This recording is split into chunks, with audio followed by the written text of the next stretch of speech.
So hello my YouTube family, welcome back to my channel. This is Rekha Mishra and you are watching Rekha Mishra with another video. Guys, Jharkhand में JLKM party जो है इस वक्त खतियानी पद यात्रा कर रही है और ये पद यात्रा 15 मई से शुरू हुई है और 5 जून तक जो है वो चलेगी, यानी कि 5 जून को ये समाप्त होगी और समाप्ति जो है वो झारखंड की राजधानी रांची में होगी और वो भी राजभवन के सामने एक बड़े से प्रदर्शन के साथ, जहां पर खुद JLKM के प्रमुख जयराम महतो मौजूद रहेंगे। अब सबसे बड़ी बात यह है कि ये जो पदयात्रा हो रही है 1932 खतियान को लागू करने के लिए, यानी कि 1932 खतियान के आधार पर स्थानीय नीति, नियोजन नीति जो है उसे लागू करने को लेकर के ये पदयात्रा निकाली गई है और एक तरीके से सरकार को याद दिलाने की कोशिश हो रही है पार्टी की ओर से कि आपने जो वादा किया था झारखंडियों से और आपने जो अपने मैनिफेस्टो में रखा था कि अगर आपकी सरकार सत्ता में दोबारा से वापसी करेगी तो आप 1932 खतियान के आधार पर स्थानीय नीति लाएंगे, तो हम आपको याद दिला रहे हैं। आज हमारे स्टूडियो में जो है इस ये कार्यक्रम हुआ और उस कार्यक्रम में पार्टी के जो प्रवक्ता हैं, यानी कि राष्ट्रीय प्रवक्ता विजय सिंह जी, उन्होंने स्पष्ट कहा कि हम इस वक्त सत्ता में नहीं हैं और ना ही हमारे सहयोग से राज्य में सत्ता चल रही है, लेकिन हम विपक्ष में हैं, हम आवाज़ उठा सकते हैं। चूँकि हमारी पार्टी के एक विधायक है, लेकिन हमारे पार्टी का जो मनोबल है वो काफ़ी ज़्यादा है और हमारा सिर्फ एक ही मुद्दा है, झारखंडियों का विकास। जो ग्रुप डी, ग्रुप सी की नौकरियां हैं उसमें 100% झारखंडियों को नौकरी मिले।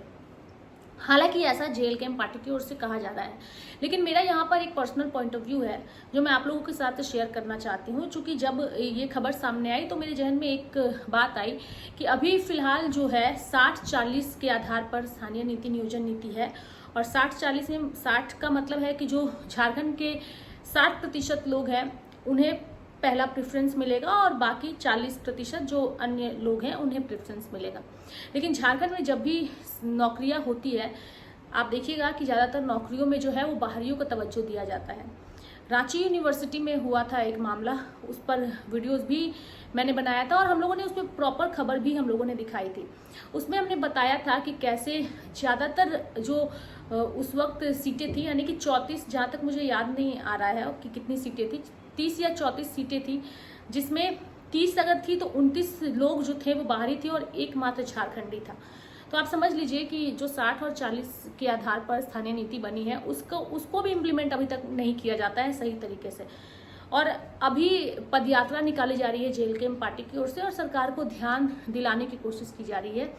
कि आप जागिए और आप इन मांगों को पूरा करिए। तो क्या लगता है कि इस पदयात्रा का कुछ निष्कर्ष निकलेगा? चूँकि आंदोलन कई आंदोलन होते हैं, कई सारे विरोध प्रदर्शन होते हैं, लेकिन जब तक वो इम्प्लीमेंट नहीं हो जाता तब तक वो आंदोलन सफल नहीं कहलाता है। 1932 खतियान पर इसलिए मेरा पॉइंट ऑफ व्यू सामने आ रहा है क्योंकि आप लोगों को याद होगा कि जिस वक्त 2014 में हेमंत सोरेन सत्ता में आए थे तो जो दूसरी चुनाव होने वाली थी 2024 में, उससे पहले विधानसभा के अंदर